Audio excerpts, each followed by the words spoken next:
Bonjour, bonjour tout le monde. Alors, comme je vous l'avais promis, aujourd'hui j'ai parlé de mon binder. Donc voilà, alors déjà vous inquiétez pas pour ça, je sais rien de grave, c'est le street workout. J'expliquerai plus en détail plus tard dans une prochaine vidéo.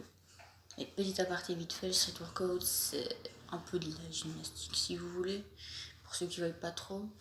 Faites dans la rue, pire, tapez street workout, il y a plein de vidéos là-dessus sur YouTube, vous trouverez facilement. Bref, revenons à nos binders, et pas à nos boutons. Ok, je suis nul niveau blague, je sais, j'assume totalement. Donc voilà, déjà moi c'est un binder de GC2B. Je ne sais pas comment vous le prononcez, voilà. Je le prononce de différentes manières, ça dépend du jour. Donc voilà, je l'ai pris en gris et en demi, pour pas que ça descende en bas, parce que j'aime pas. J'avais pas envie que ça vienne sur mon ventre. En gris parce que la couleur m'a tapé, j'ai préféré celle-là. Même si c'était pas très discret en dessous de mes t-shirts ou quoi, je me suis dit, j'assume totalement, je prendrai gris. Donc j'ai pris un en gris. Voilà. Alors, pourquoi GC2B et pas Underworks, qui est une autre très bonne marque? Simplement parce que j'ai regardé pas mal de vidéos comparatives des deux marques ou des vidéos sur une marque puis sur une autre, de différents youtubeurs, et par rapport à tous les ressentis, ceux de GC2B sont plus confortables. Et parce que moi je sais que j'allais le porter un petit peu plus que les 8 heures recommandées, bah je me suis dit qu'un confortable ça allait être mieux. Tandis que les Underworks sont un peu plus discrets parce qu'ils ont déjà les petites manches, ici elles sont plus éloignées, plus comme ça on va dire. Au lieu d'être vraiment là ici pas loin, elles sont plus loin, je sais pas si vous voyez ce que je veux dire. Elles sont un peu plus discrètes, je suis un peu moins mais c'est pas grave. Ce qui cause parfois certains soucis quand je suis avec ma maman, vu qu'elle n'est pas très d'accord que je sois trans. Du coup, je suis toujours là. Ah non, non, il n'y a rien. Voilà. Certaines complications, mais c'est pas grave, j'essaie de porter un pull ou de l'enlever quand je suis à la maison. Alors, pour le laver, je le lave à la main. Il est recommandé de le faire à la main, mais je sais que beaucoup le lavent à la machine et qui n'ont pas bougé, ils n'ont pas de problème par rapport à ça. Donc voilà, vous pouvez toujours le laver à la machine. Tout dépend de vous et de votre situation. Hein. Moi, ma situation ne me le permet pas parce que ma mère ne m'acceptant pas, je peux pas le mettre dans la machine. Si elle le voit, elle serait pas capable de prendre le ciseau et de le couper. Donc je préfère juste le laver à la main dans mon évier avec un peu de produit, vous voyez. D'ailleurs, il faut que je le lave. Et ça, vous verrez pourquoi après. Voilà. Je vais vous montrer à l'arrière ce que ça donne. C'est là que vous allez voir qu'il faut vraiment que je le lave. Parce que j'ai une pommade un peu spéciale pour certaines choses qui fait qu'elle est blanche et que quand je l'enfile juste après avoir mis la pommade, le noir devient blanc. Alors le noir ici, vous voyez, c'est la partie qui bind en fait. Et c'est beau tirer autant que je veux, ça ne se détend pas, ça ne bouge pas. Tandis qu'à l'arrière, là dans le haut du dos, ça se détend très bien. Et d'ailleurs, c'est ce qu'il faut. Pour ceux qui n'ont pas les moyens d'avoir un binder ou quoi, ne prenez pas déjà n'importe quel binder, n'achetez pas sur Amazon, je vous le conseille vraiment pas. C'est vraiment très des très mauvais binders et ça le fait vraiment pas quoi. Vous mettez votre santé en danger. Maintenant, ce que je vous dirais, c'est que moi je le porte plus de 8 heures. Il est conseillé de le porter 8 heures, mais avec l'école, je le porte techniquement 10 heures, mais je le coupe 2 heures dans la journée en fait. Il y a 2 heures dans la journée où je l'enlève parce que comme j'ai 8 heures de sport par semaine, c'est mon option. Normalement je le porte 10 heures, mais je le porte que 8 parce que j'ai 2 heures de sport par jour. Il y a juste encore le jeudi où là je le porte vraiment 10 heures au total parce que je n'ai pas de sport le jeudi. Du coup je le porte pendant 10 heures consécutives. Et ce que je fais, c'est que quand je le porte quelques heures, Oui, j'ai mes 2 heures de sport. Après mes 2 heures de sport, en fait, je fais comme si je repartais à zéro. Donc en fait, je reprends à partir de ces 2 heures-là, je repars avec 8 heures de bon en fait. Ce qui devrait pas être le cas, vu que normalement j'ai déjà les heures d'avant et que c'est accumulé sur la journée. Mais ça m'a jamais vraiment trop posé de problème. C'est vrai qu'il y a une fois, je l'ai porté 12 heures, je crois, ou 13. Et j'étais là, ça commence à me faire un peu mal, oui. Forcément, c'est pas fait pour être porté aussi longtemps. Maintenant, faites très attention quand même quand vous le faites et évitez de le faire le plus souvent possible, quoi. Évitez de le faire assez souvent, quoi. C'est un peu un conseil, voilà. Après, je sais pas si je vous ai dit que c'était du XS. Voilà. Parce que j'ai une très petite poitrine, comme vous pouvez voir là. Ouais. Voilà, je vacille entre un bonnet A et un bonnet B, donc j'ai vraiment une petite poitrine. Avec un pull, ça passe, ça cache, mais je me sens moins à l'aise en fait avec un pull. Sans binder et juste avec un pull, parce que parfois, dans certaines positions, ça reflète bien les seins. Et voilà, c'est vraiment pas un truc que je veux. Du coup, quand je porte ça, je me sens beaucoup mieux. Ça fait pas mal passer la dysphorie, parce que c'est vrai que niveau ici, j'avais pas mal de dysphorie. Et parfois, j'avais envie de me les arracher. Voilà, je pense que vous connaissez peut-être. Si pas, vous connaissez quelqu'un dans la situation, ou quelque chose comme ça. Niveau prix, il m'aura coûté 42 €. C'est cher pour un si petit truc. En fait, le binder en lui-même, il coûte 30 €. Mais il vient des États-Unis. Il y avait 3 propositions de shipping, je sais pas comment, de livraison, voilà. Il y avait 3 propositions de livraison, il y en avait, la moins chère c'était 12 €, donc j'ai pris la moins chère. Je me suis dit, bah ça prendra plus de temps, écoute, tant pis. Je sais que le site était en anglais, du coup je savais pas exactement ce qu'elle changeait comparé aux 2 autres, qui étaient un peu plus chères. Je crois qu'il y en avait une à 14 et l'autre à 17, si je dis pas de bêtises. Donc voilà, franchement j'ai pris celle à 12. Et ça a été assez vite arrivé, j'ai été surpris, je pensais que ça prendrait plus de temps. Et comme je suis pas haute, enfin si je suis haute mais pas acceptée, ben j'ai demandé à un ami. J'ai passé l'argent à un ami, je lui ai demandé de m'acheter mon binder, je lui ai donné toutes les références, le lien du site, ce que je voulais. Je lui ai dit il me faut le gris en XS, je lui ai passé la page avec le XS et tout. Donc voilà, c'était bon. Et il l'a commandé. Quand je lui ai donné l'argent, il l'a mis sur sa carte. Puis il l'a commandé un mardi. Et le mercredi de la semaine qui suit, donc pas le mercredi d'après, hein, quand même, pas le mercredi du jour d'après, mercredi de la semaine qui suit, l'après-midi, il m'envoie un message, j'ai un colis pour toi. Et là, j'étais là, non, c'est déjà mon colis. Ça fait à peine une semaine, quoi. Et le jeudi, il m'a apporté mon colis, je l'ai déballé en classe, et voilà. Ce petit bijou était enfin à moi. Alors après, niveau taille, je sais que je pars un peu dans tous les sens, mais niveau taille, je vous recommande quand même de faire attention sur le site. Pas prendre n'importe quelle taille, hein. Vous pourrez vous dire, ah ouais, moi normalement je devrais prendre un S, mais je vais prendre un XS parce que ça ferait plus serré, que j'ai une grosse poitrine. Non. Et je vous stoppe tout de suite. Vous faites attention à la table qui est mise pour calculer vos mesures. Et vous prenez par rapport à ça. Parce que si vous vous prenez trop petit, tout ce que vous risquez, c'est que vous cassez une côte. Et je vous jure, c'est pas ce que vous voulez. Moi, j'avoue que quand je l'ai vu, quand je l'ai sorti de l'emballage, je me suis dit, mince, c'est trop petit, j'arriverai jamais à rentrer dedans. Parce que j'avoue que j'avais pas trop regardé la table parce que je savais, j'ai pas de quoi prendre les mesures. Du coup, j'ai essayé de me débrouiller un peu seule. Mais je sais déjà, dans mes t-shirts, je mets du XSS. Et j'ai une très faible poitrine. Du coup, je me dis XS, ça ira. Si pas, je le renvoie. Parce qu'il y a toujours moyen de le renvoyer. Vous renvoyez et vous demandez une taille au-dessus. Ne mettez jamais un binder trop petit pour vous, même si ça laisse encore apparaître quelques bosses ou quoi. franchement, mettez pas un binder tout le temps. C'est tout ce que j'ai à dire. Après, maintenant, je vais vous faire une petite comparaison, donc. Et là, voilà, comme ça. Vous voyez. On voit pas trop, hein, c'est ça l'avantage.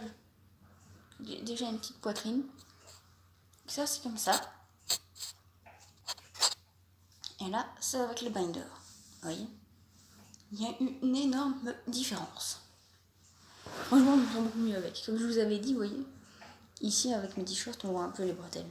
Du coup, je vous dis, moi je suis toujours comme ça là. Et depuis que j'ai mon binder, je marche beaucoup plus droit, c'est relevé, bien droit et tout. Je suis beaucoup plus sûre de moi. Après, voilà, je vais vous montrer ce que ça donne. Sans le t-shirt, voilà. Vous voyez. C'est vraiment bien. Voilà, personnellement, moi j'aime bien. On voit ici un peu, hein, ça. Donc vous voyez, voilà. Après, évidemment, quand vous mettez votre binder, faut pas que vos seins soient vers le bas, ni vers le haut, ni vers les côtés. Il faudrait idéalement que les tétons soient à la bonne place, en fait, à la place qu'ils devraient être. Donc moi, personnellement, ce que je fais, c'est que j'enfile mon binder. Un peu difficilement, hein, je vous avoue que je suis encore un peu du mal à l'enfiler. Je le trouve pas toujours très bien. Je sais qu'il faut que je le déroule dans le dos, sinon ça va pas. Et après, je passe mes doigts ici. Et hop, je remonte un peu mon sein. Et hop, je remonte. Comme ça, là, mes tétons, ils sont bien placés. Au bon endroit. Et tout est nickel. Donc voilà, après, moi, je me sens hyper bien avec. Maintenant, ne faites sûrement pas sport avec. Je sais que c'est pas conseillé de faire sport avec. Je l'ai quand même fait une fois. On a fait du badminton. Pire erreur du monde de garder mon binder. Et c'était pas voulu en fait. J'étais dans les vestiaires avec les filles, malheureusement, parce que j'ai pas le droit d'aller chez les garçons. Et on avait changé de salle. Du coup, j'avais pas les mêmes vestiaires qu'habituellement et j'avais pas de paroi entre moi et les filles. Je pouvais pas me mettre de l'autre côté de la paroi. Et je pouvais pas enlever mon binder comme ça devant tout le monde, quoi. Je voulais pas me retrouver sans rien devant tout le monde. Voilà. Donc, simplement, je me suis dit, tant pis, je vais le garder. Et j'ai fait sport avec. On a fait badminton. Badminton, je bouge beaucoup. Ah, tu tapes dans le truc. Et moi, à la fin, j'étais comme ça, en train d'essayer de respirer parce que j'arrivais plus à respirer. D'ailleurs, normalement, ça bloque un peu la respiration parce que ça compresse, mais moi, ça me bloque pas tant la respiration que ça. Au début, j'ai senti que ça me coupait un petit peu la respiration, mais je pensais que ce serait beaucoup plus fort. Donc, franchement, je suis content. Et maintenant, pour moi, ça change rien du tout en fait. Je suis tellement habituée à respirer avec ça que pour moi, ça change rien. Après le sport, par contre, j'ai pas enlevé, je l'ai gardé. Je l'ai gardé pour le reste de la journée. Il m'a fallu un peu de temps pour m'y remettre. Hein. Je ne pouvais plus trop. Sinon, quand on est dans ces vestiaires-là, j'essaye d'attendre qu'elle sorte avant pour l'enlever juste après. Mais parfois, elle traîne. Et ça fait déjà 10 minutes qu'on est dans le vestiaire, faut y aller. Donc voilà. Et une fois, je l'ai enlevé, il restait une fille, elle m'a vu l'enlever, je suis quasiment sûre qu'elle m'a vu l'enlever. Elle était sur son téléphone derrière moi, je me suis tournée de elle pour l'enlever. Quasiment sûre qu'elle m'a vu l'enlever. Après, j'ai attendu que tout le monde sorte avant de le remettre. Enfin, après le sport, évidemment, pas avant. Donc voilà. Ça, c'est pour le binder. Après, je crois que j'ai tout dit. Évidemment, faites attention. Écoutez votre corps. Si vous sentez que vous avez un peu mal au cou, enlevez-le. Et si c'est récurrent, essayez peut-être la taille au-dessus. Pour ceux qui n'ont pas les moyens de s'en acheter, ou tout simplement que les parents ne veulent pas, essayez comme moi avec un ami qui vous êtes out, une personne de confiance, voyez. Essayez, ça peut toujours marcher. Après, il faut savoir le payer, évidemment, ça coûte un peu cher. N'essayez sûrement pas les binders Amazon.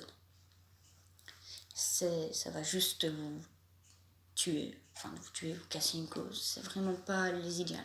C'est vraiment pas bon.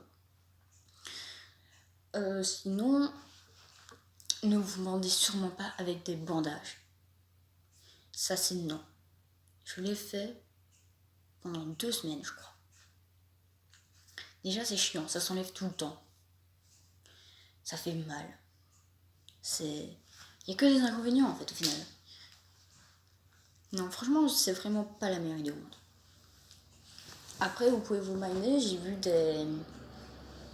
vu pas mal de trucs à faire pour se binder quand on n'a pas de binder. Par exemple, vous prenez un maillot de bain, un vieux, vous voyez, si je vais illustrer qu'un t-shirt, hein, et simplement vous coupez le dessous pour enlever la partie qui est ici, quoi, en dessous du pantalon. Et après, vous le pliez un peu de cette manière-là. Et vous pliez jusqu'à temps que ça fasse la taille d'un binder. Vous prenez un vieux maillot, donc un petit peu trop petit pour vous. Et après, vous faites une couture ici et ici. Et ça fait un binder, quoi. Voilà. Binder avec des moyens. Ça, j'avoue que j'ai bindé souvent avec ça aussi, à l'époque. Enfin, souvent, hein. C'était compliqué parce que moi, il était noir avec les trucs ici qui étaient roses. Du coup, ça se voyait fort. Ça sent que c'était pas un petit rose pâle, c'était vraiment un rose qui tape bien, quoi.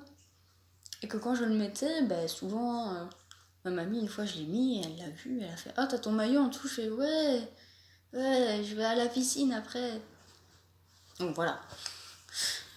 Clairement,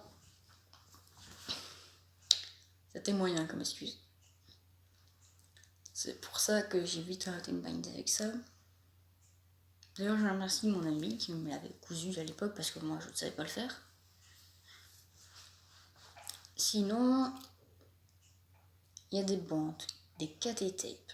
Alors, je vous les recommande pas trop. Mais je me suis peut-être bindée pendant plusieurs mois avec, quand même. Par contre, ils disent qu'il y a des KT tape exprès pour les trans. Mais je pense que c'est juste qu'ils ont changé de nom. Enfin, ça c'est mon avis. Moi j'ai pris juste des bandes kinésiologiques en rouleau que je coupais et que je mettais là. J'en mettais 2. Parce que j'en mettais une ici sur le téton que je mettais plus loin. D'ailleurs, je vous le recommande pas. Mettez toujours une petite ouate sur le téton avant de mettre la bande pour pas coller au téton. Moi je le collais tout le temps. Hein, mais bon. Et j'avoue que j'ai pas fait les meilleurs choix dans ma vie. Et après, j'avais ici l'impression que ça faisait une petite bosse, donc à chaque fois, je mettais une bande. Avec ça, vous restez 3-4 jours. Donc c'était pas mal. Moi, je restais 3 jours avec, à chaque fois. Et il y a un jour où je n'en mettais pas, le week-end. Il y a un jour du week-end où j'en mettais pas, tout simplement. Et je restais 3 jours avec. Et l'avantage de ça, c'est qu'ils étaient même faits pour aller dans l'eau. Donc quand j'allais à la piscine, je pouvais les garder. Malheureusement, c'est la piscine avec l'école. Si ça aurait été la piscine avec moi-même, qui aurait été seule, j'aurais pris un maillot de bain garçon. Vous voyez, un peu un espèce de slip, pas les slips moulants dégueulasses, plus un truc un peu short comme ça. Enfin, les shorts sont pas acceptés dans les piscines municipales, mais vous voyez, un peu plus long, mais pas qui colle bien à la peau, quoi.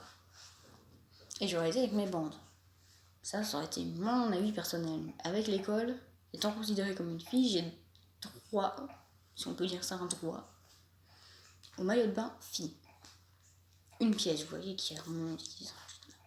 Donc j'avais mes bandes en dessous, on voyait ici sur les côtés que j'avais mes bandes. Par contre, ça fait extrêmement mal quand on les enlève, parce que ça colle bien. Hein. J'ai trouvé parfois je l'enlevais sous l'eau, ce qui faisait moins mal. Et parfois, même sous l'eau, ça changeait rien, ça faisait toujours aussi mal. Généralement, quand je les enlevais, je les enlevais comme ça, hein, sans être sous l'eau. Et j'ai des traces. J'ai des traces ici, pas mal, que je vous montrerai pas, parce que voilà. Et ici aussi, pas mal. J'ai parfois arraché ici. En plus, j'ai des petits poils autour du téton. Et c'est un peu embêtant quand t'as un truc comme ça. Donc à chaque fois, j'ai enlevé mes poils, en fait. J'enlevais mes poils avant de mettre la bande. Et à chaque fois que j'enlevais une bande, mes poils avaient repoussé, mais pas très bien. Vous savez, ils sont en dessous d'un truc. Parfois j'avais des poils internés, du coup j'étais là en train de m'arracher la peau pour pouvoir les enlever parce que ça fait mal. C'est assez compliqué. Donc voilà, je crois que c'est tout pour cette vidéo. Ce que je vous dirais, c'est pas vous. C'est bien prendre un votre taille, de bien le laver aussi, de pas acheter sur Amazon, prendre un site spécialisé. Je sais qu'en France, il y a Face à toi-même maintenant qui existe. Donc là-dessus, vous pourrez trouver, peut-être à vos moyens, je ne sais pas, j'y ai jamais été. Donc voilà, j'espère que cette vidéo aura pu vous aider. Ou juste vous l'avez regardée comme ça, parce que vous avez envie de la regarder. J'espère vous en avoir appris un peu plus, parler de mon Minecraft. J'espère que c'est pas trop chiant pour vous de m'écouter. Je sais que cette vidéo dure longtemps. Je suis pas spécialement préparée. Je m'embrouille un petit peu parfois. J'avoue que j'ai pas énormément de temps parce que chez moi j'ai pas le temps. Du coup, je tourne ça vite fait un peu à la suite comme ça. Du coup, c'est compliqué. Voilà. Ben, c'est tout pour cette vidéo. J'espère que ça vous a plu et à une prochaine. Je ne sais pas encore quel sera le sujet. Je verrai bien. Ce sera à mon plaisir. Au revoir.